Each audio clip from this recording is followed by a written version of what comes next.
Welcome in to Rock Hard Ball, part of the Dogs Media Network at College Football Dogs. Let's get rock hard. All right, everybody, welcome in to another edition of Rock Hard Ball. As always, I am Carter. This is not Wheezy, though, next to me. It is Clyde, who you are familiar with, who is usually in an off-camera role doing his Kelly's Kinky Rankings, but if you saw our tweet earlier, Wheezy is a little bit under the weather today, so he's not able to make it for today's episode. But due to the fact that we were off Monday already, we did not want to go a full week without getting you an episode. So we're still here bringing you the content, and Clyde stepping up a little bit for once in his life and sitting on with us. So, yeah, man. Yeah, we'll see if Clyde can kind of hold it together or if he'll shit the bed like he does usually in his normal role. So we'll see. Let's take a look at today's show rundown for what we got on deck. Pretty much your same stuff we do every time that we miss a Monday. We'll recap and preview both college football and NFL. Obviously, college football, we're not going to do all the games, but the biggest matchups that we got coming up this coming week, as long as taking a look at the previous week. NFL, usually we run through the full slate. Obviously, we don't spend a lot of time on every game, but we at least try to hit all of them, at least mention them. And then no rock hard takes today since Weezy's gone, just wouldn't feel right. So we'll skip that today, but we will, of course, still have Kelly's Kinky Rankings. Even though Clyde isn't that co-host, so he'll still be bringing you some of the worst rankings you've ever seen in your life. So don't worry about that. All right, let's get into the actual show itself. So like I said, College Football Week 11 recap going to be first on deck today. Kind of a little bit lackluster in certain spots, exciting in others. A lot of games that were blowouts this past week, but also some maybe unexpected closer games and a couple upsets that we didn't expect. Plus an unexpected blowout as well. So let's just run through them all. So first things first, Oregon played Maryland. They blew them out by 20-plus points. It was 39-18. Maryland, though, kind of hung around for a little bit. I think, were they up at 1.107, I want to say? I don't know if you remember for sure, Colin, but I got no idea. I think at some point Maryland was either up or they were very close or early on in the first half, I know. But then Oregon eventually, of course, just ended up running away with the game. Yeah. They're the best in the country, so I mean, I don't know. We don't need to spend a lot of time there. Yeah. Same thing goes for number 2 in the country, Ohio State. They won 45-0 over Purdue. It's not really a game. It's Purdue. Yeah, I mean, it was also in the Big Noon one, which first of all, Big Noon sucks, so I don't care. But also for like a primetime game, that's Fox's like first choice. Like they get their pick of the litter for that slot after like a couple other picks. How the hell is Ohio State and Purdue what you settled on? I'm not too sure. It's Purdue, man. I guess big fucking football town. Yeah, it's weird. I don't know. Weird choice, but yeah, that was bad. I guess something to note in that game: Jeremiah Smith broke the Ohio State school record with his 9th touchdown catch. Yeah. So I believe that has to be the freshman record, right? Or is that the all-time record? I don't remember. God, I've just seen I'm just now seeing the headline on ESPN. I remember hearing something about it. He broke the freshman. I don't know if he broke the alt. I'm trying to look here. I don't know if somebody out there can let us know, but. Yeah, it's freshman receiving record. So broke that record with his 9th catch. Wasn't really. I mean, that was kind of expected. I feel like coming at some point. He's so good. He has to. Yeah, no, I know. Ryan Williams at Alabama is going to probably have some tougher time with the Alabama records because Amari Cooper had a ridiculous freshman year there. It's fucking crazy. But, yeah, Jeremiah Smith also a dog. Just going in ranked order here. So number 3, Georgia was on the road at number 16, Ole Miss. This is the most shocking game of the weekend by pretty much, all accounts. Ole Miss wins the game 20-10 over Georgia. Again, it's at home. Wasn't even the best games from Jackson Dart. He went 13 for 22, 199 yards, a touchdown and a pick. But we said it last week. Weezy and I discussed a little bit. I know you weren't quite as involved in the conversation, but I think you agree based on some of the memes that you pull up sometimes when we talk about this. Mm-hmm. Georgia has had and has continued to have a very real Carson Beck problem. And if he can't get it figured out, then they're just not legitimate contenders, I don't think, this year. At this point, you got to think about who's going to be your QB from now on. Carson Beck doesn't really give a shit about football anymore. So Kirby just needs to realize, like, hey, seen the clip of him on Snap being like, run me over with a car? Yeah, no, that guy's horny. Like nobody I've ever seen before. It's bad. After a loss, being like, oh, I fucking hate football. Like, I just want to see you tonight. Like, who the fuck is this guy? No, yeah, he's ridiculously horny. He's dating a Cavender now, so that's something I guess people are calling it the Cavender curse. Maybe that's a real thing. Who the hell knows? But yeah, they've got to get something figured out ASAP because they're not going to win continuing to play like this because they just don't have really the roster, it seems like, this year to make up for that. This is probably the worst quarterback play they've had in years. And Carson Beck was very good last year. Yeah. He was a Heisman favorite coming into the year. I think he might have been the odds-on favorite coming into the year. He's very good. Is that real? Oh my god, that's awesome. Anyways, he has just fallen off a cliff though. Maybe you're right. Maybe he just doesn't care about football anymore. I mean, he averages like 2 picks a game. Yeah. Where now Georgia fans, you took Stetson for granted. Everyone's like, that was dog shit. Yeah, Stetson. He's the best thing that happened to Georgia. And, he just didn't fuck up, which Carson Beck just can't do. He just continues to fuck up. Like, I think I said it last week. I think it's still evident that guy has a lot of talent. Yeah. But he just, I don't know if he's trying to do too much with it, but it's just, I don't know. He's out of control. Trying to act cool, man. He fumbled twice in the game too. They lost one of them. So he had like 4 or 5 turnovers. I think he had because he had 2 picks. I thought he had 1 pick this week. Or I might have said 1. Yeah, I only one, but still two turnovers. 2 turnovers, could add 3, which is actually still on the lower end from what he's been recently. You're right. He has thrown it seems like 2 or 3 picks damn near every week. Yeah, the last 4 weeks. It's not good. Yeah, if he can get things back on track, I still have some faith in Georgia, but they're now in very realistic danger of missing the playoff. So yeah, we'll see what happens. Yeah, there's like this crazy prediction where theoretically every SEC team could probably lose out depending if they play each other, which means like Georgia gets snubbed, Tennessee gets snubbed, and like a handful of other teams get snubbed. While like SMU, they're gonna make it. Notre Dame, fine. Actually, I don't even know about Miami. Yeah, we'll probably talk more about that later when we talk about the rankings, but I definitely have my thoughts on the whole discourse there, but we can kind of save that for the rankings because we'll do that next after the recap. Finish the recap here. We'll do rankings, then we'll do preview. But I've seen it. I know exactly what you're talking about. It's insane. It's insane. Next one. So number 3 and number 4 both lost this past week. Number 4, Miami, loses on the road to Georgia Tech. Slow and steady won the race for Georgia Tech. They scored a touchdown in every single quarter. Ended up winning the game 20-23. Listen, it was going to catch up to Miami eventually. They went into the fourth quarter trailing 21-16. It was actually one of their smallest fourth quarter deficits that they've had this year. But at the end of the day, the luck was going to catch up. They weren't going to be able to just keep pulling this out of their ass every single week. Georgia Tech had 2 quarterbacks play this one. The more important one, though, for sure, was Haynes King. He went 6 for 6 for 32 yards and a touchdown through the air. Yeah, sounds pretty, who cares? Yeah. He had 20 carries for 93 yards and a touchdown on the ground, though. They had Jamal Haynes, their running back, have 3 carries for 83 yards and a touchdown. So really impressive performance from the duo of Haynes and Haynes. Still a good game from Cam Ward, but Miami had issues. Yeah. I don't know if he's still. I mean, he's still top 3 for Heisman contention, but like. You absolutely have to keep him in the running. I mean, he's the reason they've won those games. It's just he's not number 1. He's not. No, he's probably not number 1 right now. I mean, I still want to give it to Gene. I think, I do too. I don't know if they will. If I had to lay money on who it's going to be right now, I think Dylan Gabriel's going to win it. I'd be fine with that. Yeah, he's been good. It's fine. I would like to see Gene to get more recognition.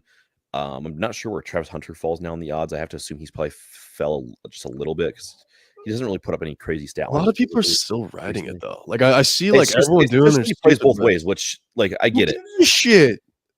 I mean, I give a little bit of a shit. I mean, it's like it is impressive. He goes both ways. But he's not the best at both. Like he's good. Yeah, he's very good at both. But he's not the best at either. He's not the best at either one. He's just good. Yes, I agree. So I think he definitely deserves to be in the talks of the Heisman. Yeah, I just don't think he's been quite good enough on either side of the ball this year to warrant winning it. But yeah, quick Heisman talk there, I guess. But where were we? Yeah, I think Cam Ward still a fantastic player. Yeah. Like we said earlier in the year, Miami play would have been a 6-6, 7-5 football team this year without Cam Ward. They're 9-1, still in position to make the ACC championship game. So, you know what? If Miami makes the playoff this year, that alone I think is a win for a program who's been kind of down and out for a while. Yeah.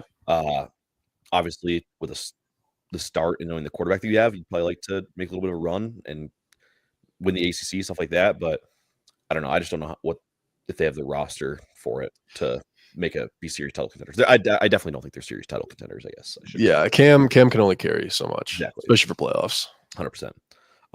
Number 5, Texas, going against Florida at home. They took care of business very easily. They jumped out to a 35-0 lead at halftime. Obviously, the game was just over from there. They ended up winning the game 49-17. I'm not going to spend really any more time there. Yep.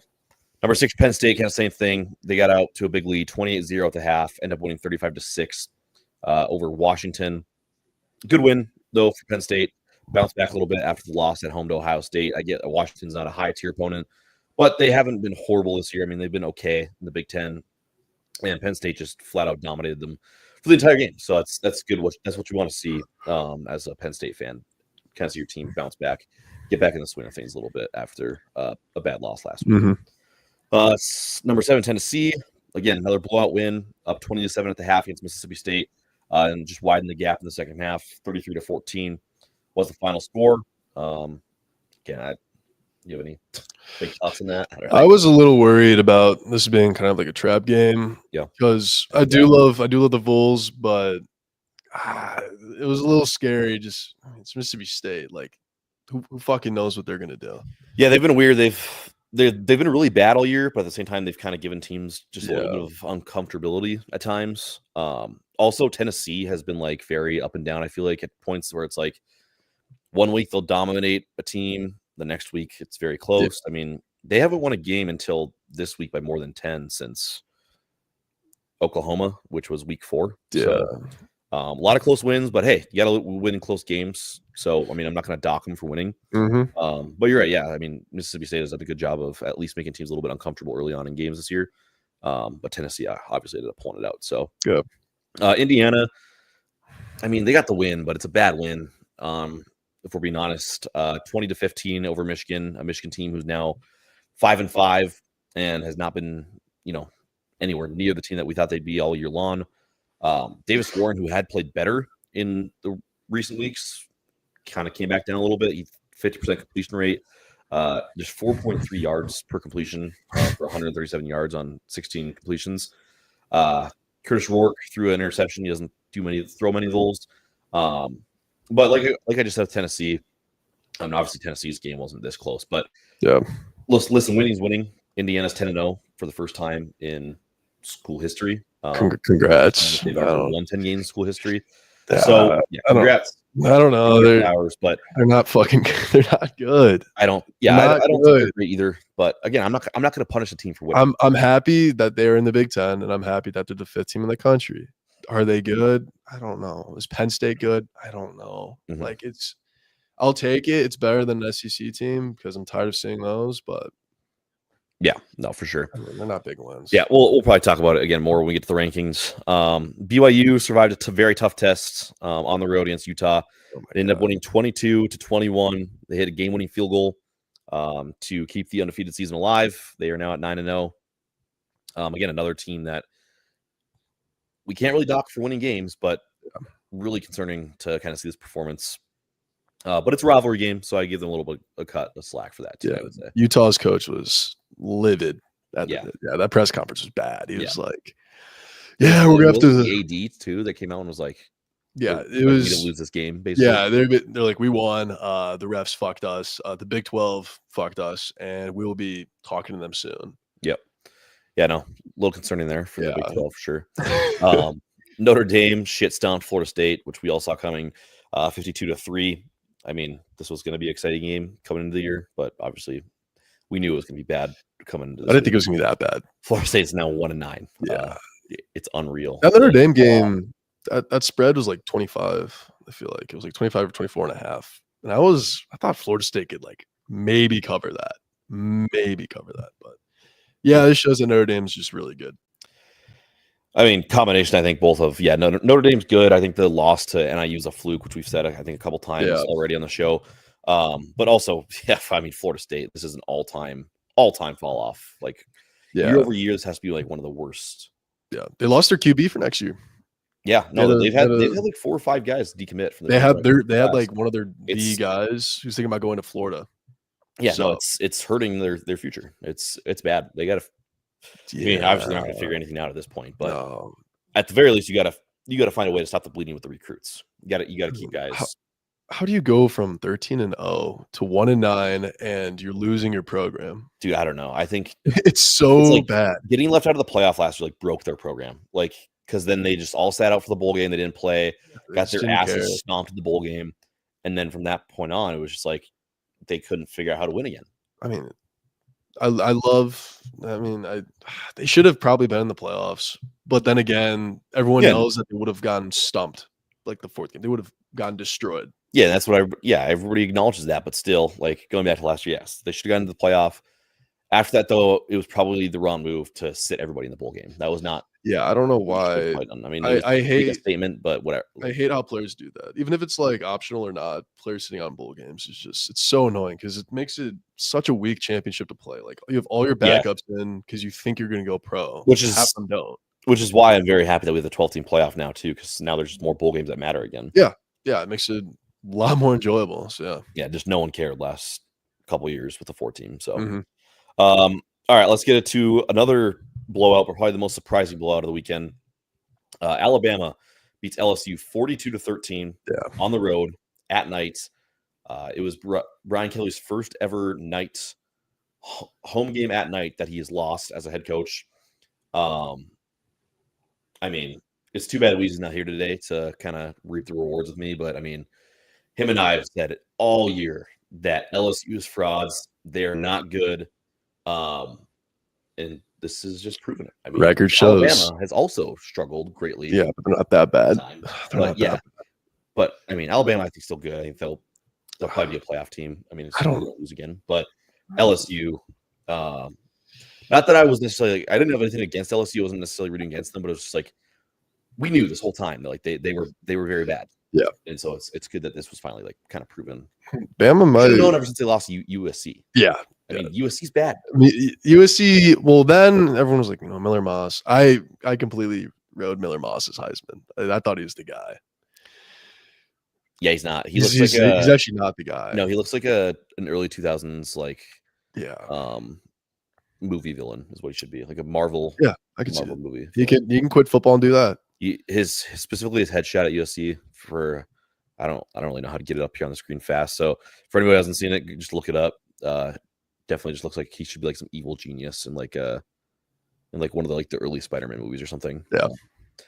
Anyways, Garrett Nussmeier's not good. We knew that the whole time. So yeah, just pat on the back here for Carter, Wheezy. I don't know. Were you riding with us on that take though? I don't know. Yeah, I can agree. I only remember. I really don't like LSU, so I feel like them having a bad year makes me happy. So okay, so more of a personal vendetta for you. Yeah, I'll take it.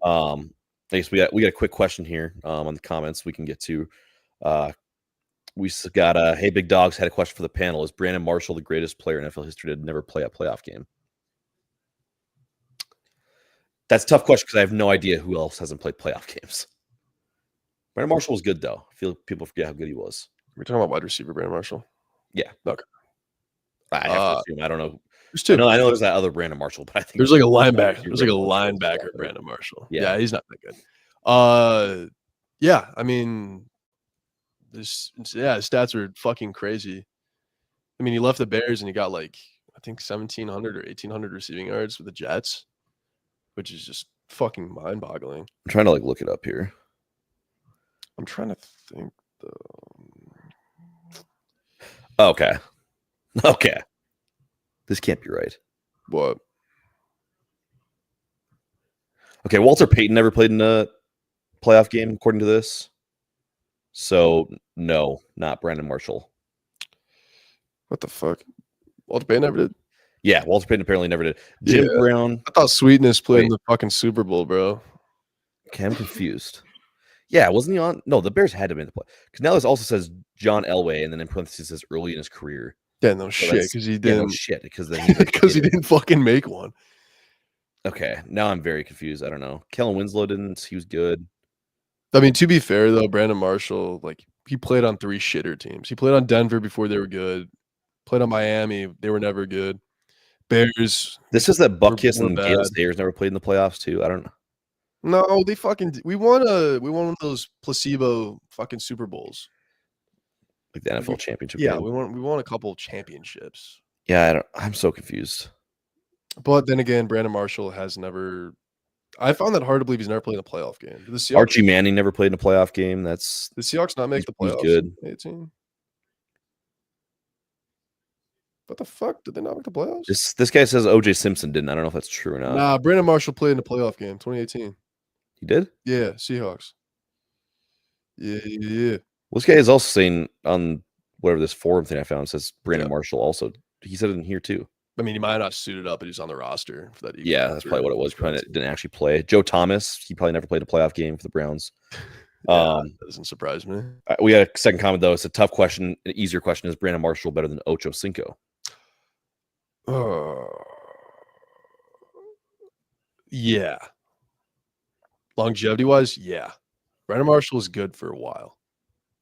I feel like a lot of Ocho Cinco is like he's overhyped just because he fucking changed his name from Chad Johnson to like he had a cool name. I mean, he was good for sure. I mean, he was good, but I mean, Brandon Marshall had a couple 1,400 seasons, had a 1,500 season, 4, 5, 6, which I don't know.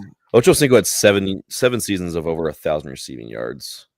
Okay, that's pretty solid, pretty fucking impressive. 1, 2, 3, 4, 5, 6 seasons with 7 or more touchdowns. 1, 2, 3, 4, 5, 6, 7, 8. He had 8 above 1,000. He had 1, 2, 3, 4. He had 4 above. I wish you could pull up a comparison sheet here. I don't know. I would go stat wise. I don't know. Brandon Marshall, I think, probably has. I'd say 2015 Brandon Marshall would fucking sweep him. 1,500 receiving yards and 14 touchdowns. He was a dog. He was good. He didn't make all team first pro that year. What year did he fucking make that? Or unless this is implying that he made it in 2012. That was it. Who were the wide receivers that year? Let's see here. Oh, okay, there was some pretty good. Julio or Antonio Brown had 1,810. Julio had 1,808. Yeah. Larry had 1,209 though. He was first team. I don't know. He only made AP second team. That's weird. Okay. Huh. God, man. Looking at these, I miss that first team too. I miss Matt Forte, bro. All right, we're getting too much into Bears lore, but thanks for the comments. I don't know what the I don't know how you say that. Kino X magazine. Thanks for commenting though. Appreciate it. Anybody else out there listening, feel free to lob us some comments. We're always happy to answer. So back to college football though, really quick. Boise State, Nevada. Boise State actually had a pretty close game, a lot closer than I think people thought. Nevada's been pretty bad this year. Boise State squeaked out a 7-point win, 28-21 at home. Kansas beat Iowa State. This was one that I was kind of hating on for a spread last week. Yeah.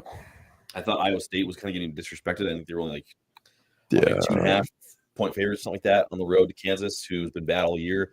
And Iowa State had a very good year until the last couple of weeks, where they've dropped their first 2 games of the season now back to back. They lost to Texas Tech by 1 at home last week. Well, not just this past week, but 2 weeks ago, I guess now. And then now this week, they lost to Kansas by 9 on the road.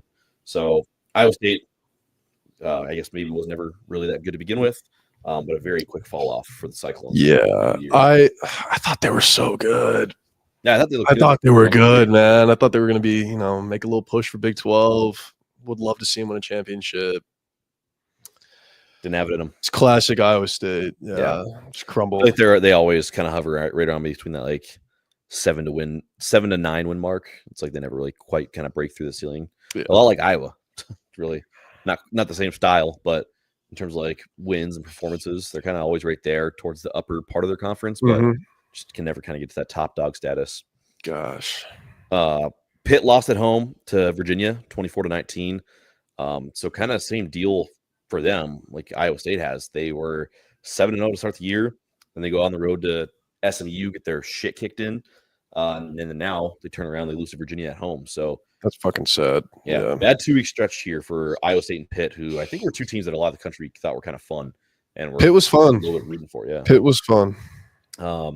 Colorado still continues to look like a good team. They won 41-27 on the road against Texas Tech, the same Texas Tech team that just beat Iowa State a couple weeks ago on the road. But yeah, Colorado picks another win. They're 7-2 now, and They might be on their way to a Big 12 championship game appearance. I think they will beat BYU in that championship. Think so? Something about Shedeur. They got Utah at home next week, and then on the road to Kansas, then Easy. Oklahoma State at home. So all very winnable games. Yeah, I think they can win out. Colorado's only losses still in the season are home against Kansas State by 3, and then they got their asses kicked in Lincoln by the Nebraska Cornhuskers. Our Super Bowl, baby. Yeah, our Super Bowl. Washington State won at home against Utah State, 49-28. Won't spend a lot of time there. Utah State's really bad, so good win for Washington State, though. Clemson bounced back a little bit. Got a win on the road, 24-14. They were down 7-0 at the half, though, to Virginia Tech. But like I just said, they got things back on track a little bit, and ended up winning the game. Missouri won at home, 30-23 over Oklahoma. I mean, the game was bullshit. Not very good. That game was bullshit. Yes. I had money on Oklahoma to win that. Dude, the chaos at the end of that game was. Oh, dude. 34 in the fourth quarter, and it was all just I have wild. The coolest clip from that fucking game. Look at this. Oh, God. There we go. Yeah. Look at this. Oh, this is like in person. Yeah, it's one of John Strauss's friends. Okay. Yeah, he's got on-field access. Look at that. Oh, my God. Yeah, that bro. was a nasty catch, dude. Flexing in the screen. Oh. Yeah, that's sick. Yeah, that's fucking clean. Yeah, that's good. Missouri, though, still not a great win. They suck, dude. They're so bad. Oklahoma's also bad. They're even worse, obviously. I mean, they can't even help it, though. They have like 6 of the receivers out for the year. Jackson Arnold has a stick in his butt, and their coach hates everyone. I don't know what happened to Oklahoma. Yeah, might be going on the Nebraska path. Never know. Yeah, at this point, we might. Yeah, we'll be better than Oklahoma next year for sure. Hope so. We thought we'd be a lot better than other people this year too, and what happened there? Went out, baby. Army won 14-3 over North Texas.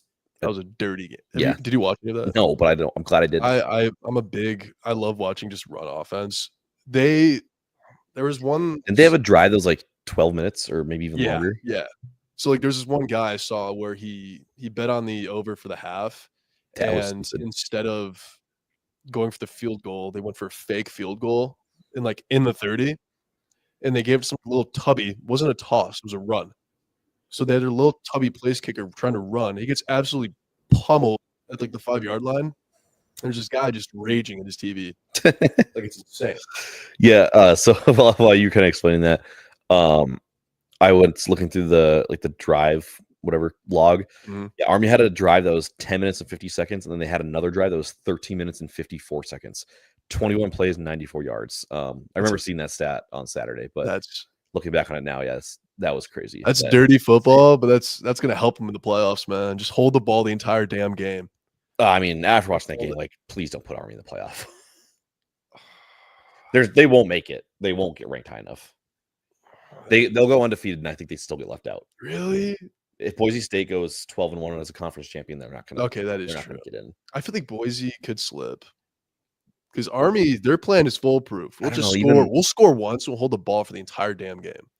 Like I don't know if they can't do that against a Big Ten or SEC. That is true. Yeah, like they know they're going to run the ball. They'll just go 3 and out. Like yeah, that is true. Yeah, no, I mean they're fun, but it's good popcorn. It's just not. It's not realistic. Yeah. It's not sustainable. All right, let's see where are we at for time. Let's take a quick break. We'll do a little 1-minute commercial here. We'll come back. We will take a look at the new college football playoff rankings, how they were kind of affected by last week's games.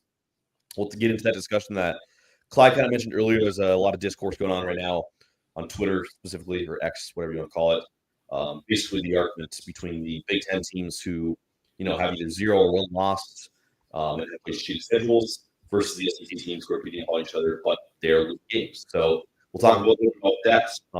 Guess what you are, which ones we value more, and all that good stuff. But for now, you're listening to Rock Our Ball, out in New York at College Football Dogs, and we'll be right back. On the College Football Dogs website, you'll find a main page that features some of our biggest and newest stories. Our conference pages for content related to your favorite team's conference. Our team store, where we have products that are available all year long, as well as gear available for a limited time only. our podcast page where you can see when one of the 12 plus College Football Dogs podcasts is streaming live on social media. Our subscription page where you can join our Discord.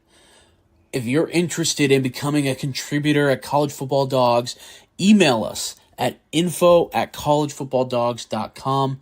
If you enjoy any College Football Dogs content, we really do appreciate any donations you can make by visiting the donate page on our website or scanning the QR code here.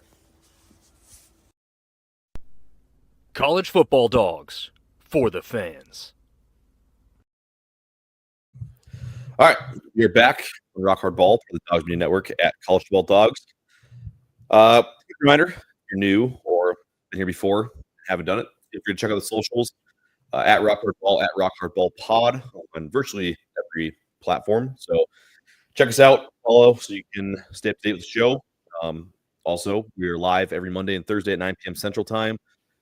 Sometimes be a little hit or miss on Mondays, not going to lie. We're usually pretty good about tweeting about it if we do. If we are not going to have a show. So, but Thursday especially, we'll almost always be here. And then we try and do Mondays as much as possible as well. But yeah, thanks to anybody who's new joining it. So taking a look now at the new college football playoff rankings here. We got 25 Tulane, 24 Army, 23 Missouri, 22 LSU, 21 South Carolina, 20 is Clemson, 19 is Louisville, 18 is Washington State, 17 Colorado, 16 Kansas State. So right up rip here. Not really anything too crazy to me on this slide. The one that I would say is maybe like, I think LSU, you can really make an argument, could have been dropped out even further on the rankings. I think part of that is the committee planning ahead to try and help the SEC by giving them a little bit of a bump. By keeping LSU as a ranked team. Same with Missouri. I mean, they have not been good all year. I know they only have 2 losses, but LSU that one could really be dropped out. Army, like I mentioned earlier, the committee does not respect them at all. I mean, which is bullshit. They're undefeated. They're better. They're better than LSU though. They moved them up one spot for staying undefeated this week. Listen, if I'm being real, do I think LSU beats Army in a game? Yes, but based on the resume, no. Like Army's undefeated. That's true. And LSU has 3 losses. So yeah, you're right. They shouldn't be ranked behind LSU, not by 3 spots. And I'm not even that mad about like before. I get it. Army's not very good, but my biggest thing again, and I've hit on it all year, LSU sucks. Don't be in the rankings. I don't like how they dropped out Iowa State. I think they could have floated at 25 and then just stayed at 25 for the year. Yeah, I mean the Kansas loss doesn't look great. It's really bad. It's really bad. Losing by 9 to that team, who's now 3-6 on the year. And they got just pounced on early too. Yeah. So really probably a little worse than the score looked. I kind of get it. But other than that, I mean, I don't really have any major complaints here. Yeah. How about them Gamecocks though? Yeah, no, those Gamecocks are looking legit. It's really too bad for South Carolina that they, didn't kind of get their shit together earlier in the year, because they have been very good as of late. But they early on, like they were in all those games, and like we were always kind of like, ooh, this is kind of a a trappy team that like never really know what's going to happen when teams play them. But they couldn't really seem to pull them out. But now we get to a point where they're just, I mean, they have too many losses. They're already out. It is really tough. You're not going to give them 3 losses, but I mean, it's like their loss obviously is to Ole Miss. It was at home, 27-3. But I mean, LSU, they lost by 3 at home. Even Alabama. I don't respect LSU a lot, but still, it's a close game. And then Alabama, they only lose by 2, and that was on the road to Alabama. Yeah, since then they've beaten Oklahoma by a lot. Like they, kicked the shit out of Oklahoma. They beat Texas A&M, which is the downfall of Texas A&M. Literally destroyed them. Yeah, 24. They killed their season. And then they went on the road to Vanderbilt, who's been solid this year, and beat them by 3 scores. So they're going to play against Missouri at home this coming week. We'll probably talk about that game a little bit here. And they finish up with Wofford because, of course, SEC teams always have some just random ass team at the end of the year, and then on the road to Clemson to finish the year. So I don't know. We'll see what happens in South Carolina, but yeah, kind of exciting for them. They've bounced back a little bit here. Mm-hmm. All right, let's get to 6 through 15 in the rankings. So here's where we're getting to the teams that are going to be vying for playoff spots here into the end of the season. 15 is going to be Texas A&M. I don't think that they have really much of a shot to get into the playoff at this point in the year. I think that they're just too far gone. SMU is at 14. They have a very good chance to get into the ACC title game. They control their own destiny at this point. So if they get there, obviously if they win, they get the automatic entry. I feel like even if they lose a close one to Miami, they might have a chance. Probably not. I mean, that 2 losses, it's hard to put in SMU, but they've been very good all year. And again, we can't ever punish teams for just winning games. So 13 is Boise State. They dropped a spot after winning, which is just I kind of get it. They're a Group of 5 team. They had a close barely won. Against a team that they should have probably beat by more. Georgia drops to 12 from 3 after their loss to Ole Miss. Sad. Ole Miss climbs 5 spots to 11. Alabama's at 10. Miami is at 9. So they drop 5 spots from the 4 spot. 8 is going to be Notre Dame. They come up a couple spots due to Georgia and Miami dropping. Tennessee's at 7. BYU all the way to 6 in the country now, undefeated. So I guess we can maybe pause here for a second. Fuck. All right, so actually, let's just look at the top 5 first because we were going to talk about all of it. Top 5. 5 is Indiana. 4 is Penn State. 3 is Texas. 2 is Ohio State. 1 is Oregon. So let's talk about it a little bit because again, the biggest discussion that's been going on right now is the whole. We have teams in the Big Ten like Penn State and Indiana who've played weak schedules, but you have Penn State with their 1 loss being by a couple points to number 2 Ohio State at home. You have Indiana who hasn't lost a game yet. You have BYU who hasn't lost a game yet. You have SMU who has a couple of very good wins and 1 good loss. But then you have all these SEC teams who have 2 losses and they're all just to each other. They're all just beating up on each other. So I know where I fall. I'll let you go first. Where do you fall in terms of the whole argument of because some people think that the SEC teams are being disrespected and they're trying to pull the whole really you're telling me on a neutral field this team wouldn't be this team for the Big Ten, or are you in the boat of you think resume matters and we should be true to that? I'm gonna have to lean towards Big Ten just simply due to SEC. Yeah, they beat up on each other, but if teams are really actually great, then they'll end up winning out in the SEC. If your team is that good, then you'll win games. So I don't understand, a million SEC teams are in the top 25, but, the other Big Ten teams are beating the shit out of other Big Ten teams. SEC would probably stomp majority of all Big Ten, but we're not going to see it, so there's no, debate behind it. It's just, the Big Ten, this is the year. But for rank-wise, 6 through 4, I'm not a big fan. I don't really know. Yeah. So I'll give my thoughts. I think the same way. I'm very big into the whole, resume thing because it's just why did we ever even expand the playoff if we still weren't going to let in the teams who are just winning their games? Yeah. Because that was the whole argument as to why we should do that is for a team like Florida State last year where they won all their games, but maybe their eye test wasn't perfect, but they still deserved to be in the playoff. So it's hard, and we're still gonna have to walk that line, even with 12, because now the line has just changed. But at the end of the day, I think you have to reward the teams that are winning their games because I get it. Yeah, the SEC is beating up on each other. I don't care though. You made a good point. If you're that good, just win the games, beat those other teams. And at the end of the day, if we have a long list of SEC teams that have 2 losses, that's when the eye test will come into play. And we'll decide between those SEC teams. But we're not going to decide between a 10-2 SEC team and an 11-1 Indiana. And we're not going to decide between a 10-2 SEC team and, an 11 or 12-1 BYU maybe. Yeah. That's not what we're going to do because those teams won their games. It's BYU specifically, if they make a conference championship game, they lose, and we leave them out for a 10-2, Georgia or some shit, or God forbid A&M, Aggies aren't good. It is tough because SEC for a majority of their wins, just team wise, it's you lose to a dog shit team, and then you beat a insanely good team, which is all what SEC is.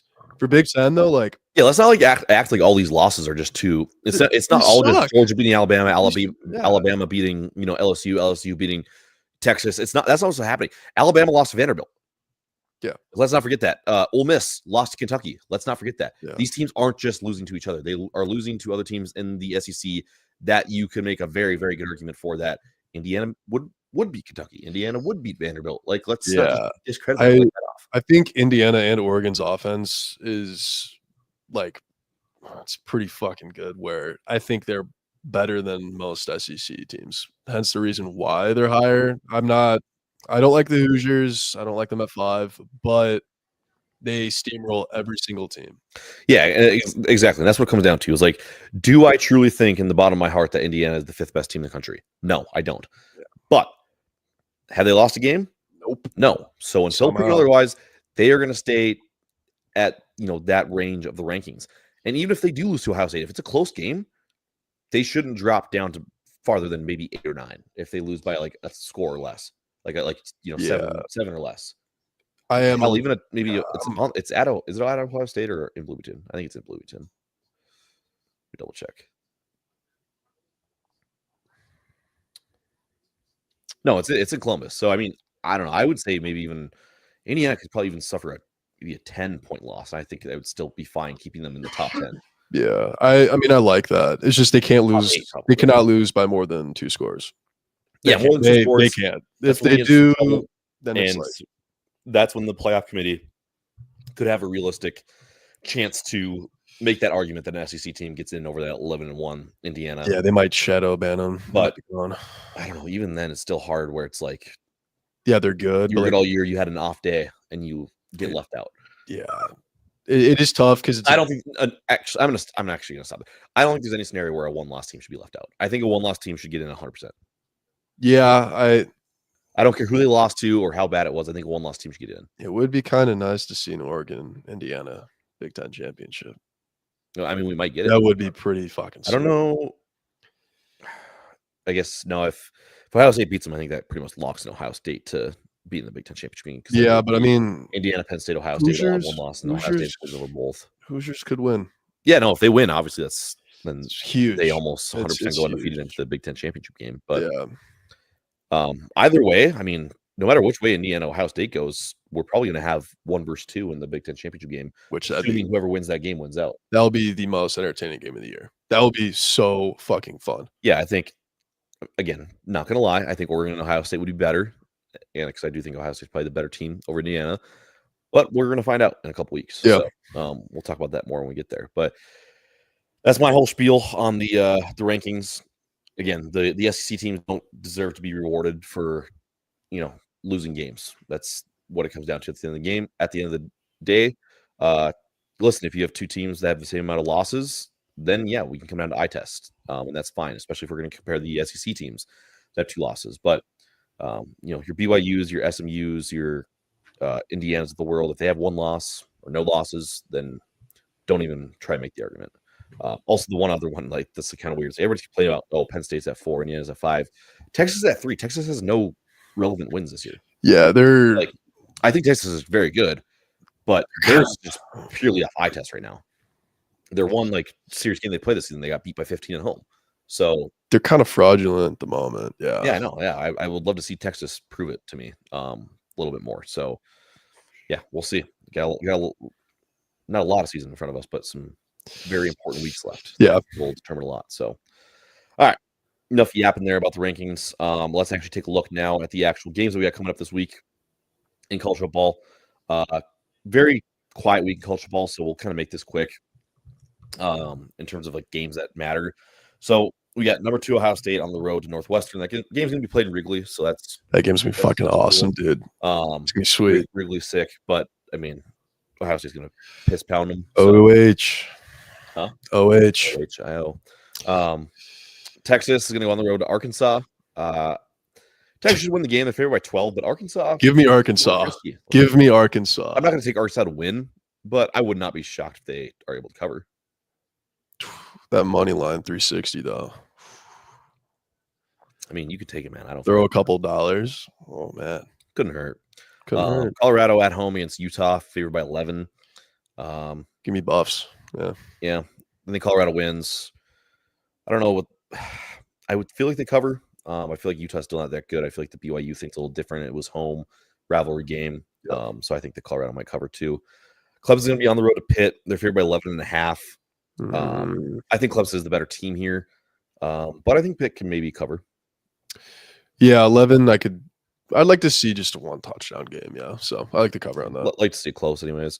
Tulane's going to go on the road to Navy, freshly ranked 25 in the nation, and a chance to pick up a win against a team who's 7-2 and was ranked at one point. So Yeah, you're going to be favored by 7. I don't like that. I don't really know much about what Tulane's done this year. They are 6-0 in the conference. Let's see who their losses are. They Kansas lost. State and Oklahoma. That was a really good game too. The K-State Yeah. one. So I mean, yes, Tulane was one of the teams that we thought coming into the year was going to have a chance to get that group of 5 bid. They're going to most likely play Army in the conference championship game for the American. So I don't know. We'll see. Obviously, we thought the Kansas State. Sick 1 touchdown, baby. Dude, I should have taken He's it. fucking carrying my 20 man. I know. I damn near took it too anytime. Anyways, that lost Kansas State early in the year we thought was going to be, a good kind of sign that they could compete with a very good team. Obviously, Kansas State hasn't quite lived up to what we thought they were going to be. Same with the on the road loss to Oklahoma by 15. Oklahoma's been very bad, so that one looks bad now. But all they've done since then is win. So they get opportunities for good wins here coming up. They got again on the road at Navy, who is 7-2, 5-1 in the conference, and then home versus Memphis, who is 8-2, 4-2 in the conference. That at one point we thought was going to be basically for the playoff bid. Now it probably won't be, barring a Boise State loss. But if Tulane wins out, Boise State drops one. You never know; they might be a little bit of discussion there. Alabama basically has their bye week game against Mercer. That game's going to be so bad that there's not even a line for it, and it's on. Hey man, Mercer's 9-1. Let's go Mercer. If you can find a line from Mercer, you should bet it. A money line, not even a cover. I don't know what Mercer is. What is a Mercer? Mercer is just Mercer. I don't know. They're in a little goofball conference. They play what the fuck? They play Chattanooga, Wofford, Princeton, Samford. Yeah, I don't give a shit about Mercer. Yeah, they're gonna get their shit ran. I really would like to see a close game, but yeah, they have a 1% chance of winning. Yeah, let's make that 0.001. Probably closer to 0. Penn State's gonna go on the road to Purdue. That should be an ass kicking. Or somehow Penn State fucking blows it. I mean, I would very strongly think that doesn't happen, but I think they will win. Penn State. Yeah. No, I think that's an easy one. Notre Dame at home against Virginia. Again, I think an easy one. Notre Dame wins that handily. SMU is going to be at home versus Boston College. We're going to be favored by 19.5. Boston College has been decent this year, but they got rid of their QB. So I hope they get karma, and I hope they lose by 30 to SMU. Boston College. Yeah, because they benched their guy, and I think he's transferring out right now too. Yeah. So very unfortunate. Oh yeah, Castellanos. Okay, I forgot about that. He was good. Oh, yeah, he's exciting. He's good. He just had some bad games, which everyone has bad games. Mm-hmm. No, yeah, I completely forgot about him. He was pretty fun for a couple weeks there.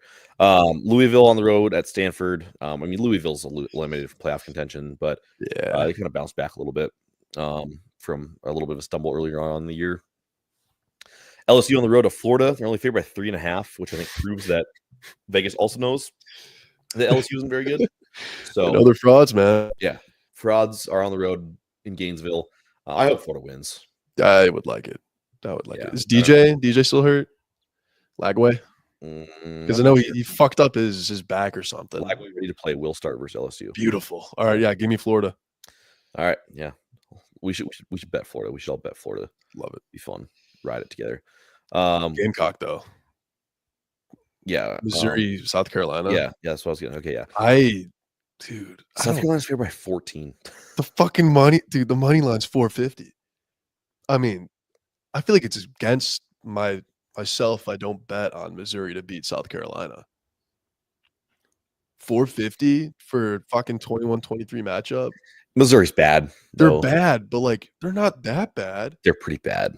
Yeah, but it's South. I mean, I love South Carolina, but it's not like they're the almighty, Jadeveon Clowney is. I know, but it's Auburn's bad. Missouri squeaked one out against them at home. Yeah. Alabama just shit stomped them 34-0. They barely squeaked by a bad Oklahoma South at home. Carolina is good, but they got beat bad by Texas A&M. Barely squeaked by Vanderbilt. I mean, Is it at USC? It's at South Carolina. Their stadium is always booming. I mean, too. Missouri can maybe keep it a little interesting, but I just don't see a world where South Carolina loses this game. But now I'll probably look like an idiot. They'll probably lose by like fucking 30 now that I said that. But I mean, I think Missouri loses. it's really tough because South Carolina has a really good home field, so I could see it. Yeah. Point two. Boise State's going to go on the road to San Jose State. They're going to be favored by 14.5. Looking to get things back on track a little bit after, win that was a little bit too close for comfort probably last week. Like to get things kind of rolling again. K-State's going to host Arizona State. They're favored by 7.5. K-State, not out of it yet. No, who's the Big 12 team I'm thinking of? It's BYU, and then what the hell is It's Boulder? Boulder is the one that's making Colorado, right? really Colorado good. is second in the conference, I think. Yeah. Yeah. So, it's BYU, and then Colorado, and then Iowa State and K-State, Arizona State, and West Virginia actually are all at 2 losses. So I don't know how those tiebreakers would all shake out. Should they all finish with 2 losses in the conference? But K-State's not dead yet. They're still at 16 in the rankings as well. So we'll see what happens if they win out. Yeah. I don't know if they get into the Big 12 title game because it's not exactly in their control. Yeah. But we'll see. Oregon's going to be on the road to Wisconsin. Oregon's favored by 14. Night game at Camp Randall.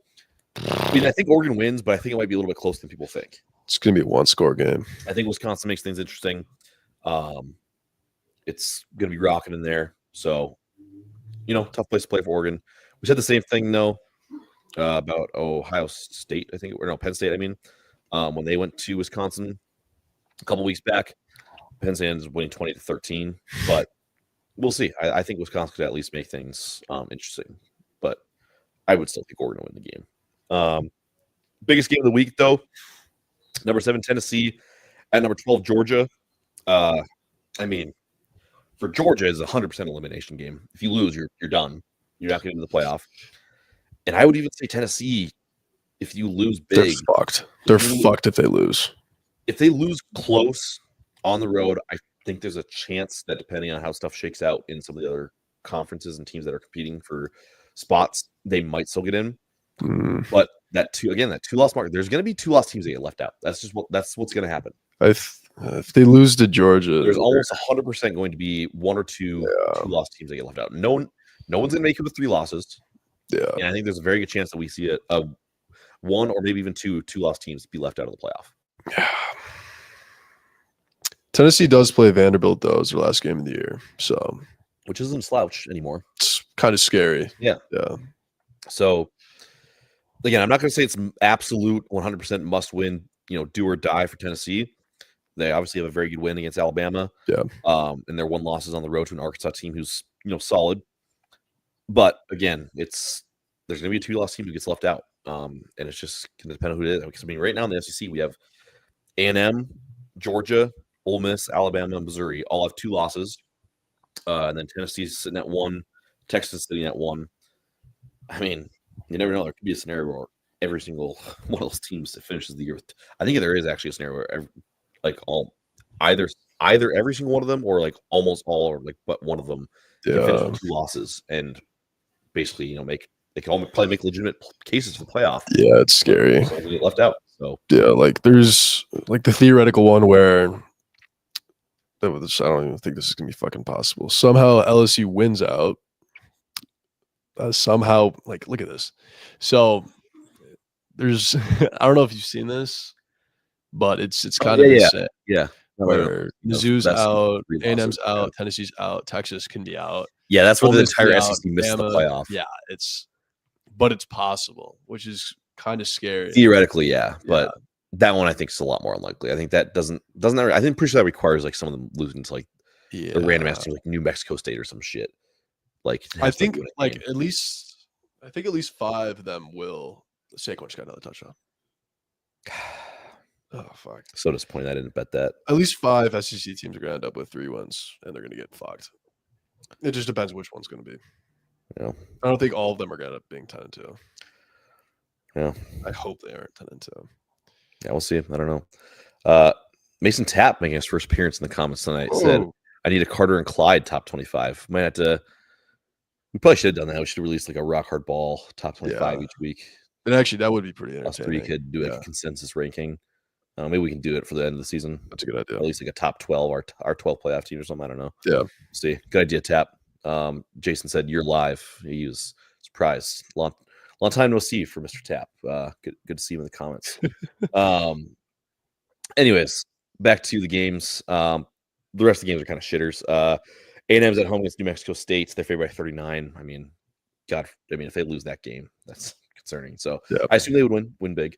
Washington State on the road to New Mexico. They're going to be favored by 10, I guess. So maybe that game's supposed to be kind of close, but I would have to assume Washington State wins.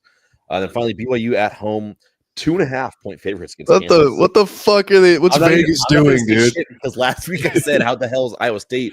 But 2.5-point favorites against Kansas, then they lost. Wait, where's Kansas playing though? It's at BYU. Oh, what the fuck? I don't know, dude. Obviously Vegas still doesn't.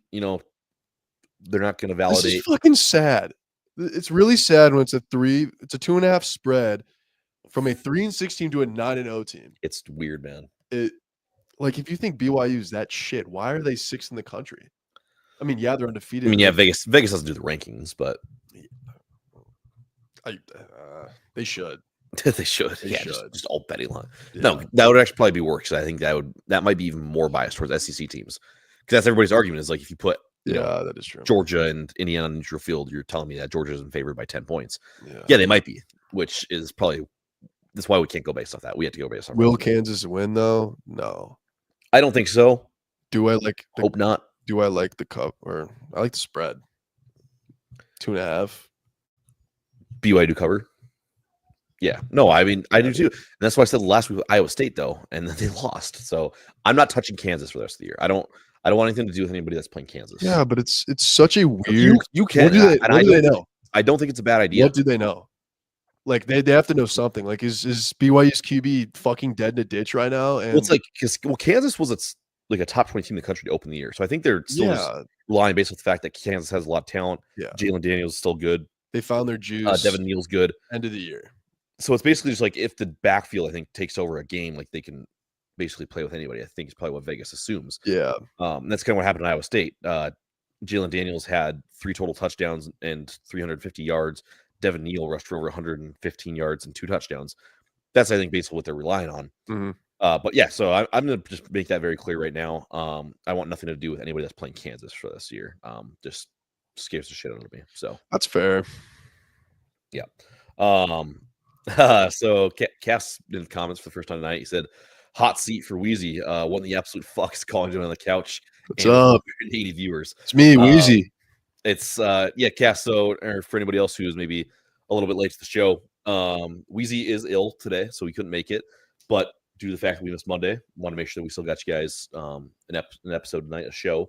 So we got Colin into the co-host seat tonight. So I said earlier, he stepped up for the first time ever in the history of the show. He actually I did something. So, I did something. Yeah, it's good. I think he's done all right. It hasn't been quite as big of a dumpster fire as it could have been. So based on some of his rankings that he's had in the past, it definitely could have been bad. So yeah. That being said, though, I guess kind of looking at the time, it is time probably for another quick commercial break, and kind of a good time to do it because we're just finishing up there with the preview for this week. Oh, actually, let's hit one more game. I forgot we are back, so back like we never left. Nebraska plays again this week. They are going to go on the road to LA playing USC. It's going to be a 3 p.m. game. USC going to be favored by 7 points, which honestly is probably fair. Nebraska's been very bad at, obviously, as of late. And it's on the road, home game. So I hope that Nebraska plays a good game. I hope that they get out there, compete. I hope Rattler's good to go. New play caller. Holgerson's going to be calling the plays this week. Play calling. He's a fucking phenomenal coach. He just had one bad stunt with Houston. That's literally it. Yeah. No, I very much hope that they can get things rolling here this week on offense. I know that a coach doesn't always completely flip the script, especially in 1 week like that. But I mean, God, I hope that they win out, baby. We just need to win out. Yeah, just win out. Give us 8 wins, baby. That's all I want. I mean, at this point, for the love of God, just get bowl eligible. That's all I want. It's one or the other. We can't have both. We're either going to do what we did last year and lose out, or we will win out. or we'll somehow win one game and then we'll just be 6-6, and then we're just like, okay, That's fine. Honestly, that's fine with me. Just get the goddamn monkey off the back. Okay, Make a that's bowl fair. game. That's Just make a bowl game at this point. Yeah, Listen, I had higher hopes at one point in the season, thought and I still think it's a talented team. yeah. But I still like what Rule's doing overall. But I think it was the right decision to let Holgerson take over play calling. I think it's kind of a tryout for him to maybe be the coordinator going forward. Satterfield takes a different job. Yeah, Satterfield, you can get the hell out of town. He's gone for maybe sure. a trainer. It could be something like a staff member. Yeah, like which I think offensive analyst. I don't know how long we fucking have him for, but he's definitely getting demoted from his position. I don't think he's leaving the team, but he's already demoted. I could see them firing him in the offseason. It's a good point though too. If they like him, they just think he just can't call plays. Yeah. Maybe it's a lot of they'll have him money. be some type of analyst. Yeah, I wouldn't want to eat that contract though. That's my only thing. Like you should keep him on the team, just don't let him do any plays. Yeah, could see it. But yeah, Nebraska's back. I hope they can bounce back. And I mean, good opportunity to do it against USC. That USC team is not anywhere close to what they should have been this year either. So, anyways, let's I guess one more comment here before we go. Terry finally showed up here. He said, "What's up, guys? Hope all is well. Sorry I missed last week's show due to emergency flooding on base. Hopefully everything went okay with that, Terry. Sorry to hear that, but he didn't get to rub it in our face last week with the Bruins win. He said it was a great game regardless. But and then he said, please beat the crap out of USC. But yeah, he's right. We did talk about it last week, Terry. But yeah, that was a very poor showing from Nebraska. Worst loss this season so far for them. I hope that it's actually the worst loss this season. I hope there's not any. I hope not so far. That is rock bottom. Loss, but no, congrats to your Bruins. They came out. They looked like they had a great game plan. They executed it. And I think they probably shut some people up this year. Obviously, no one expects them to be great, and I know they haven't been anything stellar, but they've won some games against teams that I think that people probably thought they shouldn't have at certain points. And yeah, so bad loss for Nebraska, but we're moving on from that. We'll let you get your little shot there. But yeah, we're trying to move past the UCLA game, focus on USC. Hopefully, we can be at least one of the LA teams. And then Cass says, keep the dogs off. Whoops, one comment. Cass, I got to keep the dogs off camera, Curtis. Doesn't like the dogs, but we said that we said feet don't hurt and to show with the dogs. Might be time to let the dogs out. Bone up. Also, Weez was getting some hate comments earlier as well. Ooh. Cass said, with viewership up, you think Weezy has lost his job. So Curtis getting a little vote of confidence for a co-host. But Weezy is wondering why he's not allowed to take sick days. Does happen. We'll allow Weezy. Don't worry. You're not losing your job. Even though Jason did say no days off, Weezy. So, all right, one last fee comment, I guess. The cast, as far as I know, there's no subscription fee for this feed. It's a good point. If we're gonna be showing dogs, better get a subscription service set up. Set up an OnlyFans. Yeah, we'll get an OnlyFans going. Just Clyde's feet. Bone up, folks. Yeah, bone up Clyde's feet. All right, that's getting weird. Let's get over that. Let's go to commercial here. Come back. We're gonna get to pro football talk, NFL. We'll talk a little bit about last week's games, and then we'll get into what we got coming up this week in the NFL as well. So listen to Rock Hard Ball for the Dogs Media Network at College Football Dogs, and we will be right back. On the College Football Dogs website, you'll find a main page that features some of our biggest and newest stories. Our conference pages for content related to your favorite team's conference.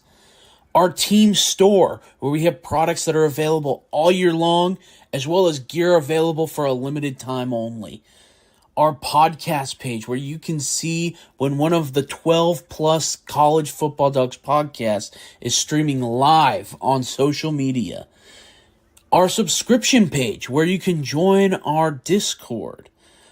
If you're interested in becoming a contributor at College Football Dogs, email us at info@collegefootballdogs.com.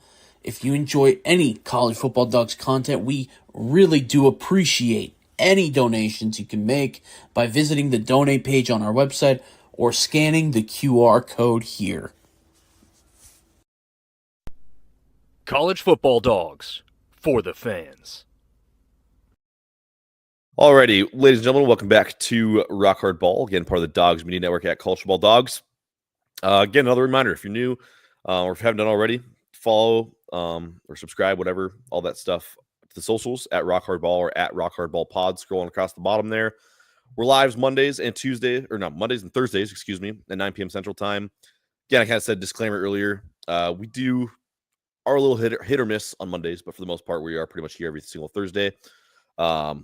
Looking ahead, I guess, to the future, Thanksgiving week. I think we kind of mentioned this last week, but since it is, kind of a big holiday and a lot of people do stuff for it, we'll go Monday of Thanksgiving week. We'll make sure we don't miss that Monday since we will not be going Thursday due to Thanksgiving. So we'll keep that in mind. We'll let you know again next week, next week's episodes. And I believe we should be good to go both Monday and Thursday next week. So make sure you're sticking around for both those shows. Wheezy is accusing me of getting him sick, saying it was friendly fire. Yeah, you were sick. I was sick, and I did just get over my illness. Right, it's about Wheezy got sick, so yeah, might have been some friendly fire there. It's his fault for watching football with me, so maybe you shouldn't do that, Wheezy. Bad call. And then Cass is also hitting on me, saying that I get sick a lot. I don't know if I'd say that, but I don't know. Occasionally, get the occasional illness. Yeah, I don't think there's anything wrong with that. I get the occasional illness once or twice a year, maybe 3 here and there, but I don't think it's anything excessive. Anyways, let's get to the NFL. Take a look at last week's slate of games, what happened. We'll go over it a little bit, and then we'll get into this week. Thursday Night Football is about to wrap up here.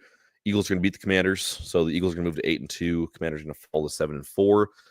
It's 26-10, minute 30 left to go, so no real hope left unless there's a miracle for the Commanders. They would need 2 touchdowns and 2 2-point conversions and an onside kick as part of it. So yeah, this game's pretty much over. Yeah, I almost bet Saquon live for an anytime at halftime when he was plus money. Decided against it. He has scored 2 touchdowns since then. So super fun. Anyways, let's get to last week. Run through them kind of quickly here. Panthers beat the Giants 20-17. Toilet bowl. Don't really care. Went to overtime, I guess. That's kind of exciting. But, I mean, that game was pretty boring. Yeah, maybe a little bit. Patriots and Bears. 19-3 win for the Patriots. So, Clyde, yeah, let's get into it right away. How we feel about the Bears skidding right now? This was the nail in the coffin for Eberflus. His head is on a stick in Chicago somewhere, and yeah, no, he's definitely gone after this year. It's really sad. It's really sad to see a guy who's supposed to fucking change everything, which it's partially Ryan Pohl's fault because I don't know what the fuck he was thinking. We have such a great offense, but we can't score or get yards. But, yeah, you get 4 receivers that are fairly good, and then you're just like, man, I don't want to get O-line. I don't want to spend out money on that. What are your thoughts on the possible benching of Caleb Williams, more just for the protection of his development? I would, because I think it is a real thing that he is maybe building some bad habits in terms of like the happy feet stuff and maybe getting like just throwing the ball away too fast or forcing in certain spots when he shouldn't, just because he never has time to throw. It would be good if we had a veteran backup, but since we got rid of our veteran backup, who was our 3rd string, and now we only have Agent Bagent, Bagel has been in the league for like 3 years. Don't really see the point. So there's no veteran. I mean, it's like I'm not even saying like for the Bears to even like really try and win games. I don't really think that's like the goal right now. You can't even teach Caleb. I don't know. It's weird. They can't even teach you can't teach Caleb because they're 2 different players. It would have worked well if like Fields, because they're both the same play type, but like Caleb's a deep ball guy. He has no wisdom on the team because we cut our only fucking guy who knows how to throw. So, but then again, it was what's his name? Nathan Peterson. Peterman. Yeah. I mean, Nathan Peterman sucks. That was our veteran though. That was supposed to. He's like one of the worst quarterbacks of all time, though. He knows how to throw the ball, though, at least. I guess. But yeah, Bears now they won 3 in a row. Now they lost 3 in a row. I don't really know my thoughts of the Fields or the Williams thing. I mean, I feel like you kind of have to keep playing him, just kind of see what can kind of figure out. But it is a real concern that he could get hurt and again could actually develop some real bad habits that could be hard to shake down the road just based on how bad the line is and how he's just getting blown up week after week. If we lose another game and he has really bad performance, then yeah, he's probably going to get benched just for tank wise, and also just due to the fact that for next year, got to keep him. Yep. Terry said Bears will get another top 10 pick, I believe, and maybe trade it for multiple picks and or players.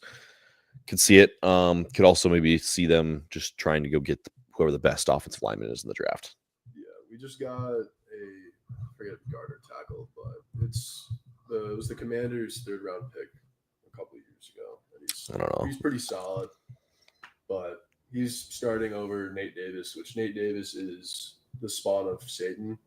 Okay. He's brought so much fucking pain to the Bears, where he was the last leg of like really dog shit linemen from last year, which we like got rid of all of them and got new ones, but the new ones suck. So therefore we have to get rid of the new ones now too. But yeah, I don't want us to trade that pick. Hopefully we can get a big guy, a big old lineman out of college would be really nice. But yeah, Darnell Wright isn't that great either. So. Yeah, I can't remember who it is, but like, I feel like the Bears just always have like one lineman that just the entire like fan base just despises. Yeah. I can't remember who it was a few years ago. Like, I don't know, it was maybe a while back, but it's like, so my dad and a couple of my brothers are Bears fans. I don't know if you knew that, but really, yeah. That's surprising coming from a Packers fan, buddy. Yep. Yeah. Me and one of my brothers ended up as Packers fans, and then we had my dad and a couple of my brothers Bears fans. So divided house. But anyways, there's one lineman on the Bears a few years back. I want to say maybe number 73 or something like that. But he just like hated his guts, like said some just very, very mean things about the guy because he would just like was constantly getting holding penalties, and if he wasn't holding, he was giving up a sack. Yeah. Yeah, he hated them. It feels like he was there for a few years too, but I can't remember for the life of me who it was. But it's pretty funny. I know who you're talking about. It's the fucker with long sleeves. Oh my god, I forget his name, but yeah, he got cut. And I think he's on the Commanders. Oh really? Yeah, I forget his name, but yeah, he was horrible. Actually, I kind of want to find him. He was on that 2018 roster, and he was fucking god awful for us. I don't know who that would have been, but yeah, I'm trying to find him. I'm literally just looking. Anyways, as you look for that, I'll get to the next game here. Yeah. Bills beat the Colts 30-20. Flacco turned the ball over 4 times. It's not great, but Bills going to keep rolling, survive, even though Josh Allen threw a couple picks as well. But bad Colts team, kind of expected for the Bills to win that one. Chiefs and Broncos, home game win for the Chiefs. I mean, can't really make it up at this point. Yeah, the Chiefs just figure out a way to win every goddamn week. They're down 14-13. Or excuse me, they're up 16-14. Broncos have a 35-yard, chip shot field goal for an NFL kicker. And they roll out the field goal unit. Middle of the line just gets blown up. Field goal gets blocked. Chiefs win again. They stay undefeated. They have like little magic wizard powers that Taylor Swift is doing, because how the hell are they winning all these games? Like it is pure luck. Patrick is not playing good. Kareem Hunt is good, but they've won half their games by pure luck. So I don't know how this keeps happening, but it'll probably continue to keep happening. Yeah.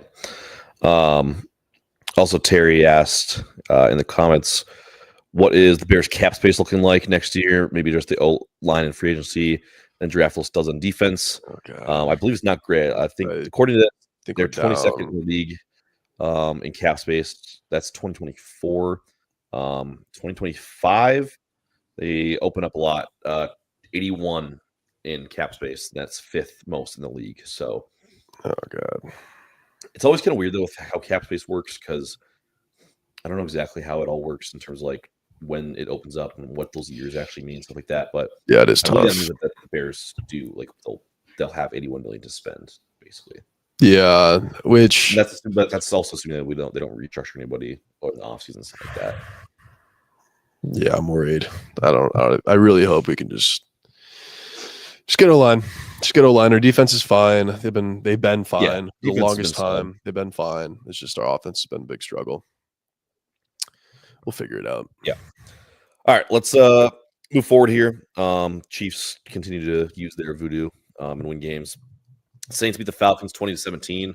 Unexpected, I would think for sure. They had their interim coach making his debut this week, though, which can kind of get a team fired up a little bit sometimes. Darren Rizzi was the coach now for the Saints. I don't even know what he was. Was he a player coach? I know what he was before. I'd assume either a coordinator or a player coach, but I'm thinking that he's probably a player coach. Special teams coordinator before. Didn't realize that. Also, Kobe commented, I don't know if it's supposed to be an emoji or what, but it's just a little C//U0026. Cletus on the couch. Maybe it's a GIF. Yeah, it's gonna be something that we just can't see. Is that on Twitter? Yeah, it's on Twitter. Okay, I'll look to see what it is. Good luck, yeah. I'll find it. Kobe, or chat, I guess I should say. Wheezy is not cooked. We've explained it a couple times now, but Wheezy is ill. Sources are saying that I may have gotten him sick after the sickness I was dealing with last week. It was just CNC. I don't know why it came off like that. Okay, weird. What the fuck? Anyways, he's sick, so unable to make it tonight. But since we missed Monday's episode, did not want to miss the whole week. Had to bring you guys the content, so that's why Cletus is on the couch today, filling in co-host role. So, all right, let's get back to NFL. Where was I? Oh yeah, Saints. All right, we already kind of talked about that, but Niners beat the Bucks on the road, 23-20. Christian McCaffrey is back for the 49ers. Didn't really have a crazy game by any means. He had 13 rushes for 39 yards, and then 6 catches for 68 yards. So doing a little bit more in the passing game than he did on the ground game, but I'm sure they'll kind of work him back in slowly as they go. But Niners get another, important win. NFC West is tight. They moved to 5-4. Bucks down fall to 4-6. I think they're kind of slowly fading out of the fucked. race. They're so fucked. They're kind of fucked anyways. Baker's play has slowed down a little bit, mainly due to Mike Evans' missed time. Due to him having no receivers. Godwin's also just dead. So yeah, tough spot for the Bucks. Unfortunate because they were having a solid year start the year, but definitely fallen off. It's sad. Steelers beat the Commanders 28-27. Russell Wilson with a beautiful touchdown pass to Mike Williams in that one. Oh God, yeah, that absolute just lace. Just falling away, like fuck it. Mike Williams down there somewhere and drops it right in the bucket. Yeah, like just vintage Russell Wilson. Yeah, I don't. He's going to be a very good Chase Claypool. He's going to be a very good Chase Claypool for that team. Like what Claypool should have actually been, like long term. I'll say like first year Claypool. Like Claypool breakout. Claypool's weird. Yeah, Claypool was solid year one. Then he was ass after that. He was probably one of my favorite waiver pickups of all time. Yeah, he was good for a small period. Mm-hmm. But yeah, Commanders dropped to 7-3 after that one. And now they just did lose again tonight, so 7-4 now. So Commanders, learn a little bit of slide now. Learn Chinese, Jay Daniels. Probably not quite that, but back-to-back loss now for the Commanders. But two good teams in the Steelers and the Eagles, the Pennsylvania teams beating up on the Commanders. Yeah. But I'm sure they'll get things figured out here down the road. They play Cowboys, Titans, Saints the next 3, so very good chance to win 3 in a row there for the Commanders coming up. Moving forward here, we had Vikings and Jaguars. Complete bullshit that the Vikings got away with a win in this game. They kicked 4 field goals. Sam Darnold threw 3 picks, and they somehow win. Fuck you, Aaron Jones. Aaron Jones, fuck you. Sam Darnold. I'm sorry. I thought he was God himself. You were ass. Sam Darnold is what I always thought he was. Poop. He's poop. I mean, I don't think he'll be ass like all year, but I mean, I think we also all knew that he was eventually going to come back to Earth. Like he was not a legitimate MVP. I had to realize it's the Vikings. It's the Vikings, man. It's same team, which I don't know how they won the game. They shouldn't. It should be illegal. Yeah. But No, it's so stupid. Obviously we're both NFC North fans, so we both hate it. Yeah, like the fact they were able to just get away with another win in the win column just infuriates me. Just bullshit. Chargers beat the Titans 27-17 at home. Chargers look good. I give it the Titans. what was Herbert's stats? Because he's been a little rocky this year.